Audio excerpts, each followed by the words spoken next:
Halo semua. Apa kabar untuk hari ini? Semoga harimu selalu menyenangkan ya bro. Selamat datang di channel YouTube saya. Tolong dibantu subscribe, like dan share ya, supaya saya terus semangat bikin kontennya. Wakakakak. Solen 3 chapter 381. Chapter 381 tidak putus asa. Musiduo melewati Tang Wulin tanpa mengucapkan sepatah kata pun. Su Yucheng mengikuti, menatap Tang Wulin dengan mata menyipit. Apa yang kamu lihat? Kalahkan itu, kata Gu Yue, terangkat dari kursinya. Su Yucheng menatapnya dengan dingin, lalu kembali ke Tang Wulin. Dia mengangkat tangannya, mengacungkan ibu jarinya, lalu menolaknya. Kamu, Gu Yue hendak meledak, tapi Tang Wulin meraih lengannya. Tang Wulin menatap langsung ke tatapan arogan Su Yucheng. Kami akan menyelesaikan masalah di atas panggung. Setelah 5 ranker pergi, setengah dari kelas berdiri dan pergi juga. Xie menundukkan kepalanya, tinjunya mengepal erat. Memperkuat tekadnya, dia berdiri dan keluar dari kelas. Su Xiaoyan memandang Tang Wulin dengan cemas, yang membalas tatapannya dengan ketenangan meyakinkan sebelum berdiri juga dan memimpin teman-temannya keluar. Tang Wulin sudah memberitahu Ye Xinglan tentang batasan yang dikenakan padanya. Dia menyaksikan seluruh konfrontasi dengan detasemen dingin dari kursinya di belakang. Kakak Xinglan, apa yang akademi pikirkan? Su Lizhi bertanya dari sampingnya. Dia mengalihkan pandangannya ke dia. Kamu masih belum mengerti. Pemerintah sangat menghargai Tang Wulin. Hah, dan beginilah cara mereka menunjukkannya. Su Lizhi tercengang. Iya, mereka menganggapnya sangat penting, jawab Ye Xinglan tanpa ragu-ragu. Dia bangkit dari kursinya dan mengikuti Tang Wulin keluar. Pikiran berputar-putar tanpa henti di benak Tang Wulin sepanjang hari, tetapi pada akhirnya mereka semua fokus pada satu hal, bagaimana kita bisa menang. Turnamen yang akan datang akan menjadi tantangan besar baginya. Jika dia tidak muncul sebagai pemenang, maka statusnya di antara teman-teman sekelasnya akan anjlok dan reputasinya terseret lumpur. Dengan semua mata memperhatikannya, tidak ada yang bisa mundur sekarang. Xie bergegas kembali ke asrama siswa yang bekerja, tetapi dia tidak kembali ke kamarnya. Sebaliknya, dia langsung menuju kamar Yuanen Yehui dan menggedor pintu dengan seluruh kekuatannya. Apa itu? Yuanen Yehui membuka pintu tetapi setelah melihatnya adalah Xie, ekspresinya langsung menjadi dingin dan matanya mencerminkan kewaspadaan. Mata Xie memerah, kukunya menancap di telapak tangannya saat seluruh tubuhnya bergetar karena emosi yang tidak diketahui. Saat melihat Yuanen Yehui, dia melangkah maju dan membungkuk dalam-dalam. Tolong bantu aku. Yuanen Yehui mundur selangkah, masih curiga. Jelaskan situasinya padaku dulu. Xie menarik napas dalam-dalam. Tekad bersinar di matanya saat dia dengan tegas berkata, tolong berdebat dengan saya. Saya ingin meningkatkan diri saya sendiri. Terkejut, Yuanen Yehui bertanya, apa yang membuatmu begitu kesal? Xie tidak menjawab, dia membungkuk padanya sekali lagi. Saya mohon, bantu saya. Silahkan. Yuanen Yehui mengangkat alis dan menatapnya dari atas ke bawah. Xie jelas seperti gunung berapi, yang akan meletus kapan saja. Baik, dia mengangguk. Xie mengangkat kepalanya, tertegun. Kemudian dia menghela nafas lega. Terima kasih, mari berdebat, aku akan membayar semua biayanya. Tentu saja, dengus Yuanen Yehui. Tang Wulin tenggelam dalam kontemplasi sambil duduk di meja tempat di bengkelnya ketika Ye Xinglan berjalan. Tang Wulin, apakah kamu merasa kecil hati sekarang? Dia mengangkat kepalanya. Ye Xinglan memulai dengan kejutan. Alih-alih terlihat kalah, tatapan Tang Wulin memiliki kemauan dan tekad yang tak terukur. Dia menggelengkan kepalanya. Tidak, ini hanyalah rintangan lain yang harus saya lewati.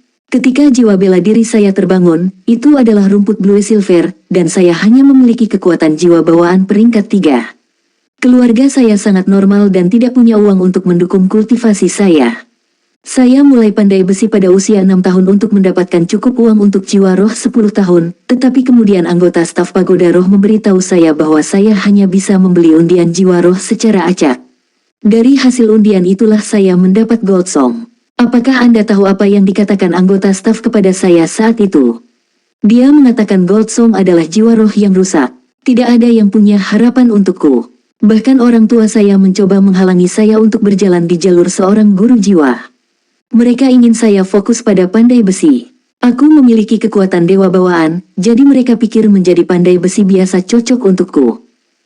Senyum tipis terbentuk di bibirnya dan dia melompat dari meja tempah. Aku mengatasi semuanya. Dia tidak perlu mengatakan apa-apa lagi. Semua orang mengerti maksudnya. Dia mulai sebagai orang yang biasa-biasa saja. Namun sekarang, melalui keuletan dan usaha kerasnya, dia menjadi ketua kelas dari kelas-kelas 1 Akademi Shrek. Turnamen yang akan datang mungkin merupakan tantangan besar baginya, tetapi itu tidak seberapa dibandingkan dengan jiwa bela dirinya yang menjadi rumput Blue Silver, tidak ada apa-apanya dibandingkan dengan memiliki jiwa roh pertama yang rusak. Dia selalu maju, selangkah demi selangkah, dan kali ini tidak akan berbeda. Baik, aku akan membantumu. Gu Yue telah menyelesaikan desain pelindung tanganmu. Saya membutuhkan sepotong perak bintang untuk membuatnya, kata Ye Xinglan. Mata Tang Wulin berbinar. Bintang perak, maukah kamu membuatnya tepat waktu? Pertandingan antara kelas 1 dan 2 akan berlangsung dalam seminggu, dan turnamen seleksi perwakilan dalam waktu 3 hari. Dengan hanya 3 hari, tidak ada yang tahu apakah dia akan berhasil membuat bagian baju perang. Meskipun paduan roh mampu memaksimalkan efek amplifikasi dari armor pertempuran dan membuka jalan untuk meningkatkan armor satu kata di masa depan, kesulitan untuk membuatnya juga meningkat secara proporsional. Aku akan mencobanya, jawab Ye Xinglan. Aku mengambil logam dasar ilahimu, jadi aku harus membalas budi. Oke, saya akan mulai menempa perak bintang, kata Tang Wulin. Saat itu, suara bip terdengar di bengkel. Tang Wulin mengeluarkan komunikatornya untuk memeriksa siapa yang memanggilnya. Setelah melihat nama di layar, dia segera mengangkat telepon. Guru. Suara dalam Feng Wuyu ditransmisikan melalui saluran. Datang menemui saya. Kata-katanya pendek dan ringkas. Aku akan segera pergi. Tang Wulin menoleh ke teman-temannya. Elder Feng baru saja memanggilku. Aku akan melihat apa yang dia inginkan, lalu segera kembali. Dia pergi setelah mengatakan ini. Mencapai kantor Feng Wuyu, Tang Wulin mengetuk sekali lalu masuk. Dia menundukkan kepalanya untuk menghormati. Guru. Saya mendengar apa yang terjadi di kelas Anda. Kedengarannya ketua kelas tidak terlalu bagus, kata Feng Wuyu. Tepat sekali. Saya tidak memenuhi syarat untuk posisi itu. Tang Wulin tersenyum pahit. Dia tidak repot-repot menjelaskan dirinya sendiri. Dengan situasi yang semakin memuncak seperti ini, penjelasan tidak berguna. Dia harus menyelesaikan masalah dengan tindakan. Feng Wuyu mendengus. Apakah kamu siap untuk turnamen? Ya, jawab Tang Wulin. Feng Wuyu tercengang, matanya menyipit saat dia menatap Tang Wulin. Kudengar lawanmu hebat, apakah kamu yakin? Mata Tang Wulin bersinar dengan keberanian. Aku harus menjadi bahkan jika tidak, keyakinannya tak tergoyahkan. Kalau begitu bagus, Anda harus menghadapi kesulitan secara langsung. Anda akan tumbuh banyak dari cobaan ini. Ambil ini. Tang Wulin buru-buru mengulurkan tangan dan menangkap benda yang dilemparkan Feng Wuyu kepadanya. Itu adalah logam perak cemerlang, bintik-bintik emas menonjolkan aura peraknya. Bintang perak, serunya. Tang Wulin memandang Feng Wuyu. Guru. Bahkan tanpa mengujinya, Tang Wulin dapat mengatakan bahwa itu adalah barang berkualitas sangat tinggi. Tingkat keselarasannya paling tidak 90%. Ini 99%. Ini adalah mahakarya dari tahun-tahun awal saya. Tidak ada gunanya membiarkannya tergeletak begitu saja, jadi aku memberikannya padamu. Tang Wulin tercengang, kehangatan memenuhi hatinya. Dia selalu berpikir Feng Wuyu adalah seorang guru yang keras dan tidak pernah menyangka lelaki tua itu akan menunjukkan perhatian dan perhatian seperti itu padanya. Guru, saya tidak bisa menerima ini. Tang Wulin berjalan maju dan meletakkan bintang perak itu di meja Feng Wuyu. Feng Wuyu tersenyum. Kemana perginya semua keserakahanmu, nak? Saya pikir Anda akan langsung menerimanya daripada bertindak begitu sopan. Tang Wulin menggaruk kepalanya karena malu. Aku juga punya harga diriku sendiri. Kebanggaan apa? Cukup itu. Terima saja. Jangan biarkan itu sia-sia. Feng Wuyu menyeringai padanya. Desahan panjang keluar dari Tang Wulin, dan dia menggelengkan kepalanya. Guru, Anda benar bahwa saya serakah. Tapi itu karena saya dibesarkan dalam kemiskinan. Meski begitu, saya tidak bisa menerima ini. Bukannya aku malu menerimanya. Saya tidak akan pernah merasa malu dengan Anda. Tapi itu karena aku pandai besi. Feng Wuyu tercengang, tetapi dia dengan cepat mengerti apa yang dimaksud Tang Wulin dan mengangguk. Luar biasa, hatimu tidak mudah goyah. Saya yakin Anda benar-benar yakin sekarang. Dia melambaikan tangannya dan mengembalikan perak bintang ke cincin penyimpanannya.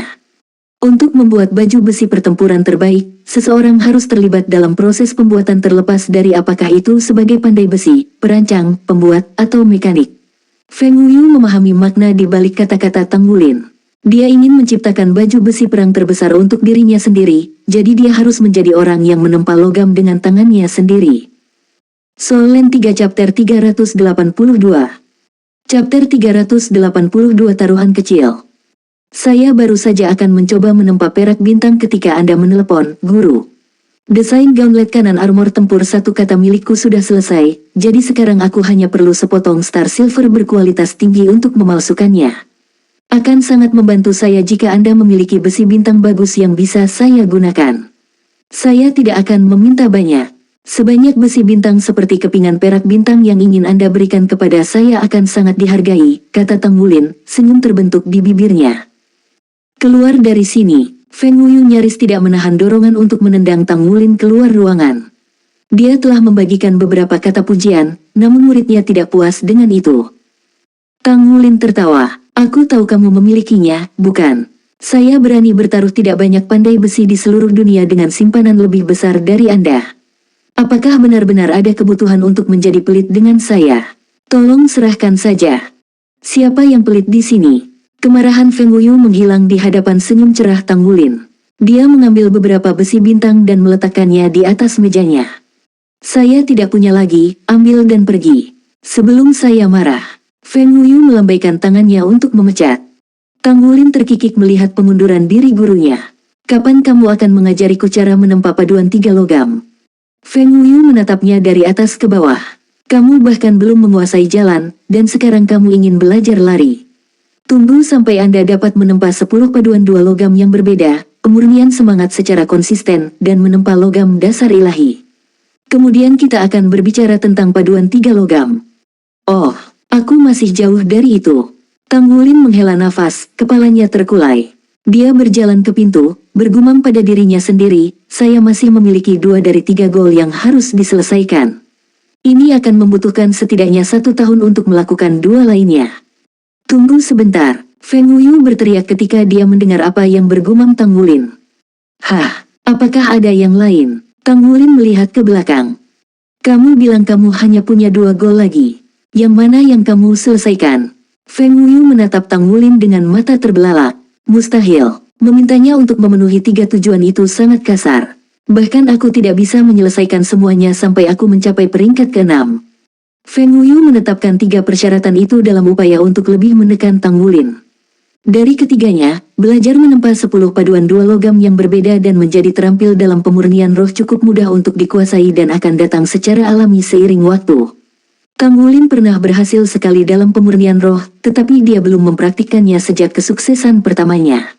Sejauh paduan itu pergi, dia telah berlatih selama beberapa hari sekarang dan bisa memalsukan beberapa darinya. Namun dia masih bergumam tentang menyelesaikan salah satu dari 3 persyaratan.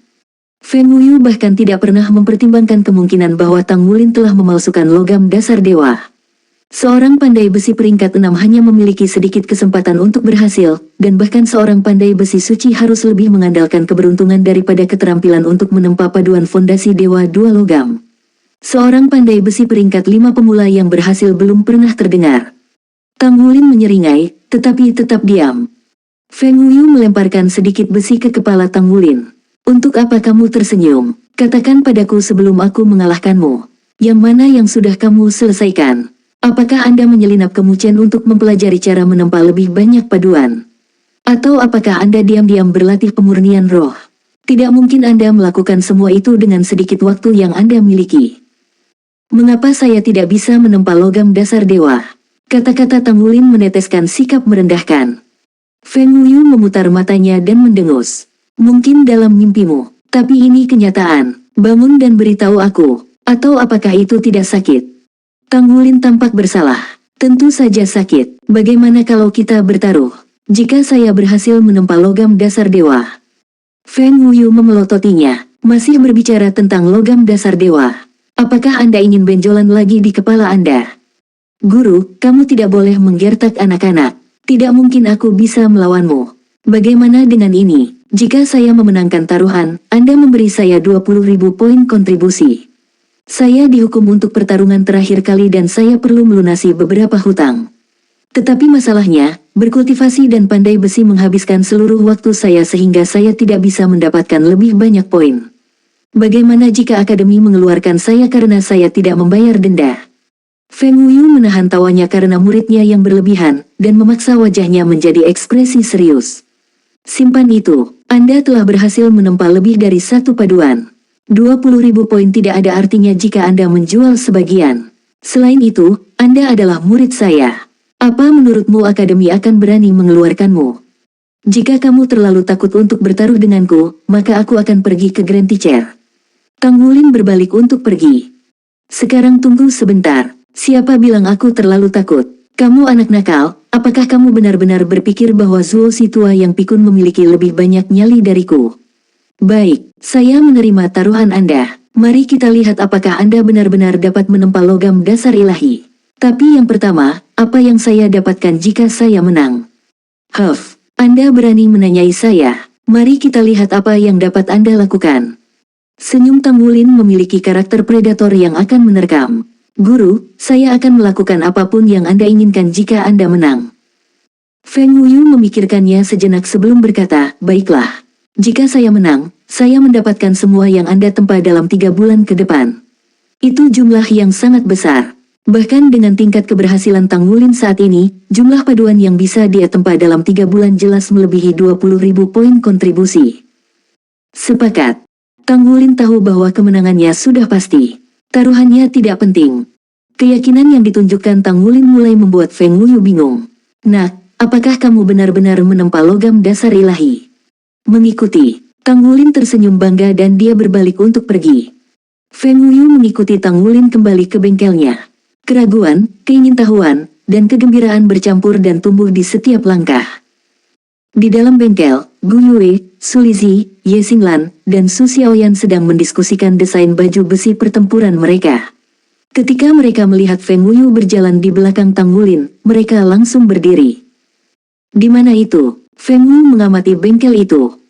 Tang Wulin menatap Ye Xinglan. Bisakah kamu membiarkan penatua Feng melihat giok perak?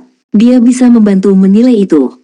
Ye Xinglan menatapnya, lalu ke Feng Wuyu. Sedetik kemudian, dia mengeluarkan perak giok dari cincin penyimpanannya dan menyerahkannya kepada Feng Wuyu. Saat Feng Wuyu melihatnya, pupil matanya berkontraksi dan tangannya terbang untuk merebutnya. Dia membawanya ke dekat wajahnya untuk diperiksa.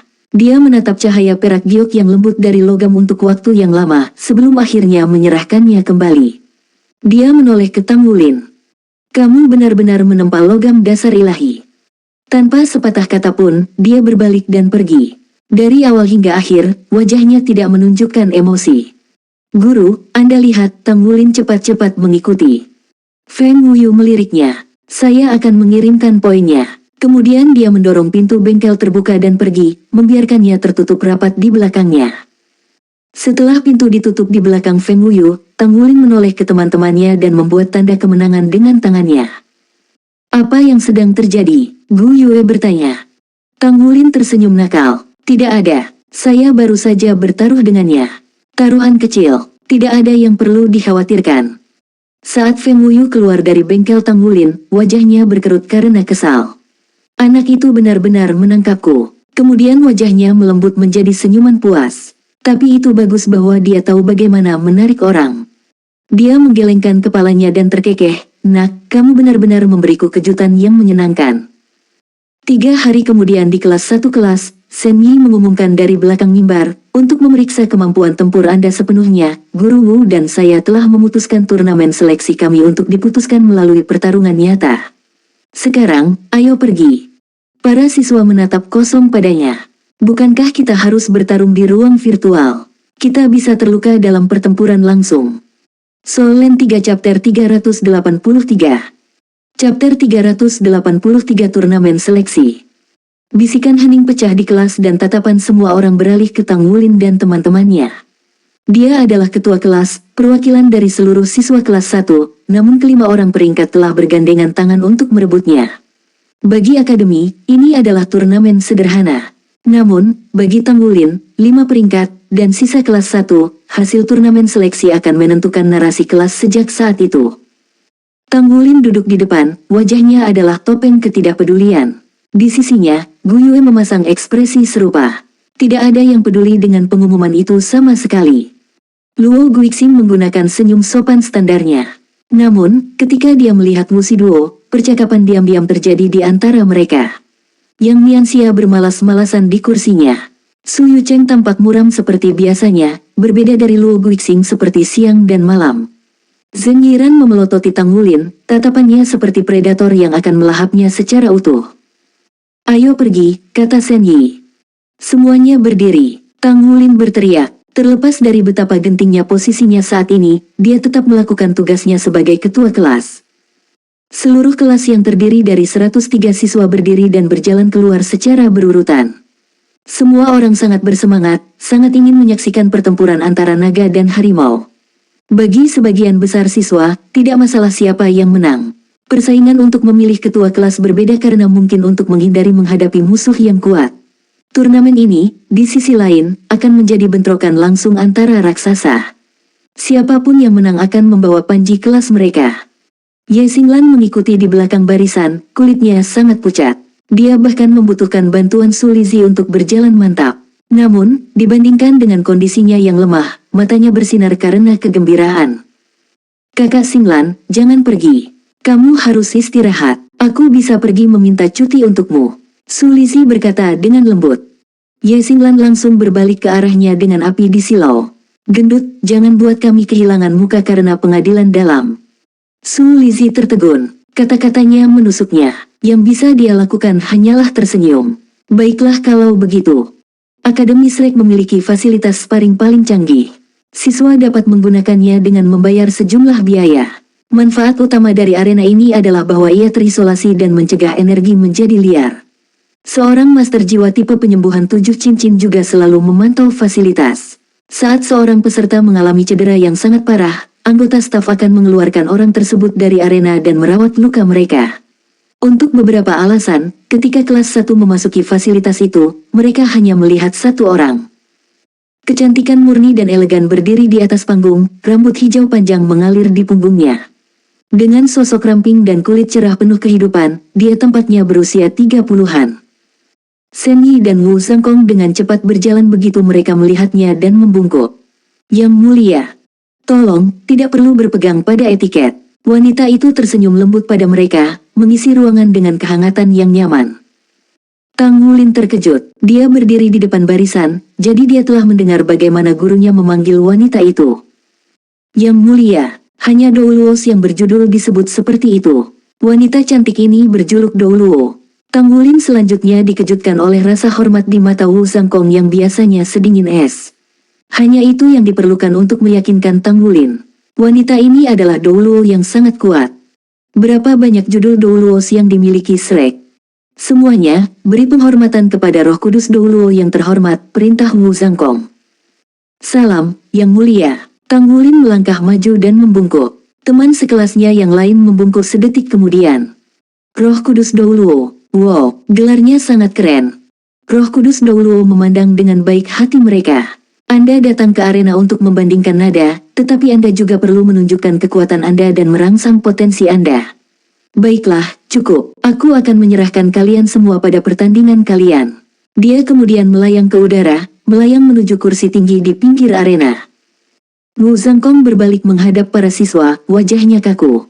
Turnamen seleksi ini akan digelar di depan umum, dan dinilai adil.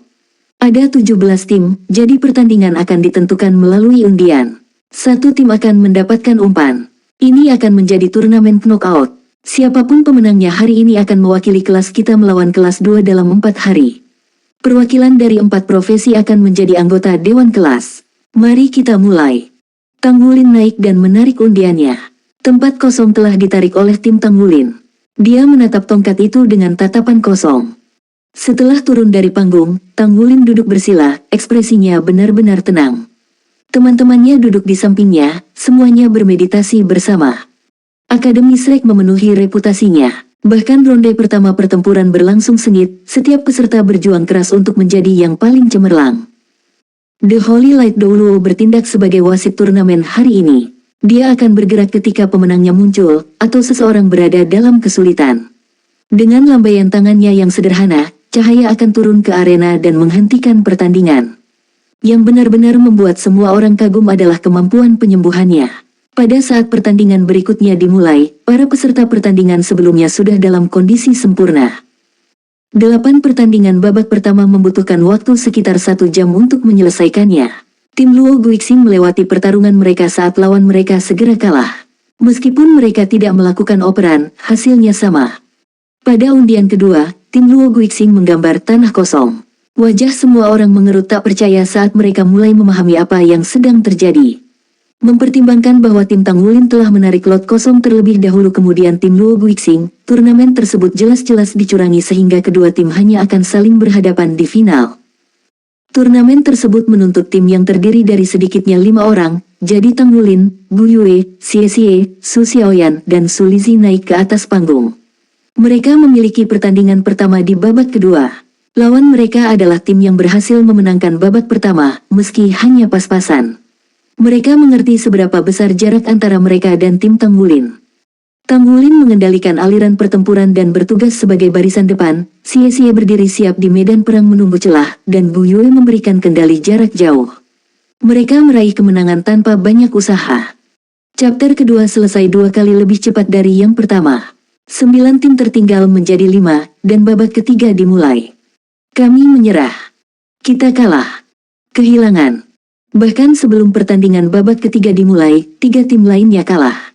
Bukan karena mereka tidak percaya diri, terutama melawan tim Tangwulin. Namun, mereka tidak ingin menghalangi 5 peringkat. Mereka semua mengerti bahwa para pemeringkat tidak puas dengan kepemimpinannya dan menargetkan Tangwulin. Karena inilah mereka berpikir lebih baik untuk menyingkir dan membiarkan konfrontasi terakhir datang lebih cepat. Bahkan jika mereka berhasil mengalahkan tim Tangwulin, hasilnya belum tentu baik untuk mereka. Luo Guixing telah menyatakan bahwa mereka akan menghancurkan Tangwulin dengan tangan mereka sendiri. Roh Kudus Douluo memandang mereka dengan heran, tetapi ketika dia melihat percikan api terbang di antara 2 tim yang tersisa, dia mengerti apa yang terjadi. Baik, karena sudah seperti ini, kami akan segera memulai pertandingan final. Tim Tangwulin versus tim Luo Guixing, Wu Zhangkong mengumumkan. Tangwulin mendongak dan bertemu dengan tatapan Wu Zhangkong. Di mata gurunya, dia melihat dorongan dan api tersembunyi di balik ekspresi sedingin esnya. Wu Zhangkong juga bisa melihat keyakinan di mata Tangwulin. Kedua tim yang terdiri dari 5 orang naik ke panggung dan berdiri berhadapan satu sama lain. Tangwulin berdiri di depan formasi timnya dan Yang Nianxia berdiri di depannya. Ketika Yang Nianxia bertemu dengan tatapan Tangwulin, hawa dingin menjalar di punggungnya. Pertandingan terakhir turnamen akan segera dimulai. Siapapun yang menang akan mewakili nilai mereka dalam pertandingan melawan kelas 2. Mereka akan memenangkan kehormatan dan kemuliaan, dan menanggung beban menjadi juara kelas mereka. Soul Land 3 Chapter 384. Chapter 384 Pertempuran Penentu Kelas 1. Jika impian setiap Master Jiwa adalah memasuki Akademi Shrek, maka impian semua Master Jiwa di pelataran luar Akademi Shrek untuk memasuki pelataran dalam. Namun, itu lebih mudah diucapkan daripada dilakukan. Masuk, bahkan jika itu adalah sepotong peluang, membutuhkan 2 hal, temperamen diri yang tak henti-hentinya dan pertemuan kebetulan dengan keberuntungan. Yang Nianxia gemetar saat melihat api berkobar di mata Tangwulin. Tidak ada jejak kecemasan atau ketidaksabaran yang terwujud, hanya keganasan membara yang menang. Faktanya, topeng ketenangan Tangwulin telah retak untuk mengungkapkan keyakinannya, panas saat disentuh. Seluruh dirinya tampaknya dilalap api, tekadnya mengejutkan musuhnya. Yang Nianxia bukan satu-satunya yang terpengaruh. Kelima peringkat itu tercengang. Mereka tidak dapat memahami bagaimana Tangwulin dapat memiliki battle last yang begitu sengit. Apakah dia benar-benar berpikir dia bisa menang? Para pemeringkat telah melakukan penelitian mereka pada tim Tangwulin. Tangwulin cukup kuat tetapi masih memiliki banyak kelemahan, yang terbesar adalah jiwa bela dirinya. Dia juga baru saja mendapatkan cincin jiwa ketiganya. Satu-satunya alasan dia bisa naik ke level mereka adalah garis keturunannya yang aneh. Sebaliknya, mereka melihat Bu Yue sebagai musuh terbesar mereka, karena dia telah mengalahkan Wu Shiduo selama cooldown Hell White Tiger. Tapi hanya itu, 3 anggota lainnya mungkin juga tidak terlihat. Xie adalah master jiwa tipe ketangkasan rata-rata di mata mereka, celah yang tidak dapat diatasi yang memisahkannya dari mereka. Mereka menemukan kemampuan Su Xiaoyan untuk memanfaatkan celah yang menguntungkan, tetapi tidak peduli bagaimana mereka melihatnya, dia pasti masuk ke Akademi Shrek secara kebetulan. Dia terlalu lemah dalam segala hal. Menurut penggalian mereka, dia telah menjadi bagian dari tim asli Tang Wulin, jadi mereka menduga bahwa Tang Wulin dan Bu Yue telah membantunya masuk. Satu-satunya misteri adalah Su Lizhi. Yang bisa mereka kumpulkan tentang dia hanyalah statusnya sebagai master jiwa tipe pendukung, seseorang yang tidak memiliki banyak kemampuan tempur. Akhirnya, ada Ye Xinglan. Dia tampak kuat, namun untuk beberapa alasan yang tidak diketahui, dia dilarang berpartisipasi. Karena itu, menghadapi lawan tanpa nama seperti itu, mereka tidak takut pada tim Tang Wulin.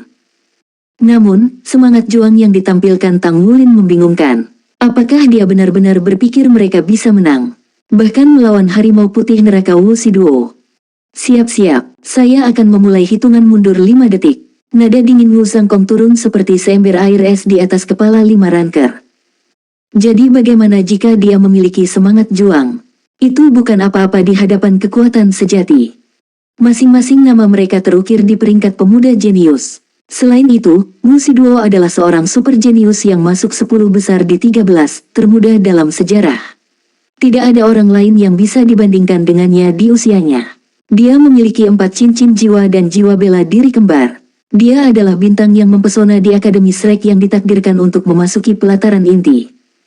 Mereka berlima sangat bangga, namun ketidakmampuan mereka untuk merebut posisi ketua kelas menghancurkannya. Ketidakpuasan membara sampai meledak menjadi pertempuran yang menentukan ini.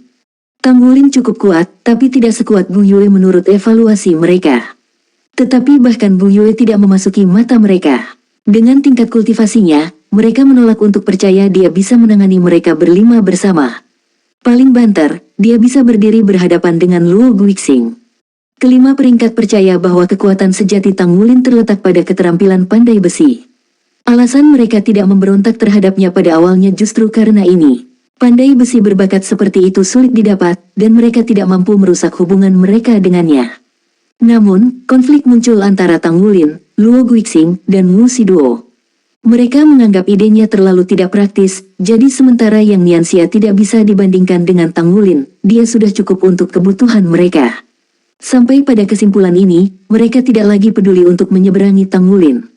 Luo Guixing memilih untuk mengumpulkan peringkat lainnya dan mengisolasi Tang Wulin. Untuk peringkat seperti mereka, tidak ada mundur, hanya maju ke depan.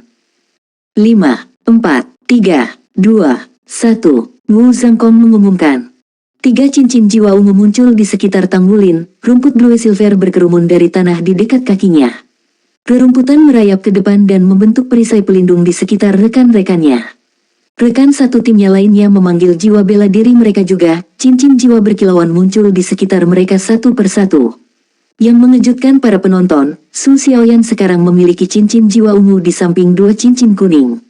Tapi para pemeringkat tidak menyadarinya. Tang Wulin telah menggunakan rumput blue silvernya sebagai layar untuk memblokir penglihatan mereka. Tang Wulin dengan hati-hati merencanakan gerakan pembukaan mereka ke detail terkecil. Tidak seorang pun kecuali dia yang berpikir bahwa persiapan yang begitu cermat akan memengaruhi gelombang pertempuran. Tanpa melewatkan satu detakan pun, 5 peringkat memanggil jiwa bela diri mereka juga.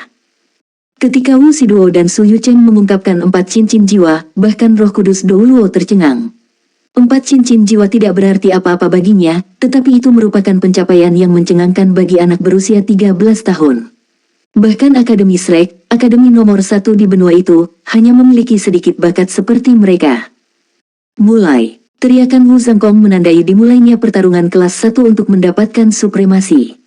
Yang Nianxia meraung ke langit, tubuhnya membengkak dengan kekuatan saat dia berubah menjadi beruang das gold. Tingginya mencapai 2 meter dan sekarang ditutupi bulu emas gelap dari ujung kepala sampai ujung kaki. Seperti binatang buas, dia menyerang Tang Wulin. Cahaya berkilauan di sekitar Luo Guixing saat dia menghilang di belakang Yang Nianxia, bersembunyi di balik otot besar itu. Wuxi Duo melesat ke samping seperti kilat, langsung menyalip Yang Nianxia. Tidak diragukan lagi bahwa dari 10 petarung, dia yang tercepat. Jalan berliku membawanya langsung ke orang yang telah mengalahkannya sebelumnya, Gu Yue. Ketika berbicara tentang kecepatan, Su Yucheng hanya berada di urutan kedua setelah Wuxi Duo, dan dia berlari dari sisi lain untuk membentuk serangan penjepit dengannya. Karena dia adalah tipe agility murni, dia hanya bisa mengikutinya. Sementara itu, aura hijau menyelimuti tubuh Zheng Yiran saat dia juga beraksi. Meskipun tidak secepat yang lain, dia membawa kabut kematian yang hijau sebelumnya. Yang Nianxia menyerbu ke tengah, Luo Guixing tetap di tengah, Wuxi Duo dan Su Yucheng bergegas masuk dari samping, dan Zheng Yiran perlahan maju. Tindakan mereka tidak menunjukkan ketidaktahuan, kerja tim mereka sempurna. Mereka tidak membuang-buang waktu memutar-mutar ibu jari mereka beberapa hari terakhir ini. Kelimanya telah berlatih untuk mengasah kerja tim mereka, bukan untuk mengalahkan tim Tang Wulin, tetapi untuk anak kelas 2. Tidak sekalipun mereka menganggap tim Tang Wulin sebagai ancaman. Ada perbedaan besar dalam kekuatan antar kelas di Akademi Shrek, di mana masing-masing kelas dipisahkan oleh perbedaan usia 2-3 tahun. Jarang ada kelas yang lebih rendah mengalahkan yang lebih tinggi. Namun, kelas siswa baru tahun ini adalah yang paling menjanjikan dalam 1 abad terakhir. Artikel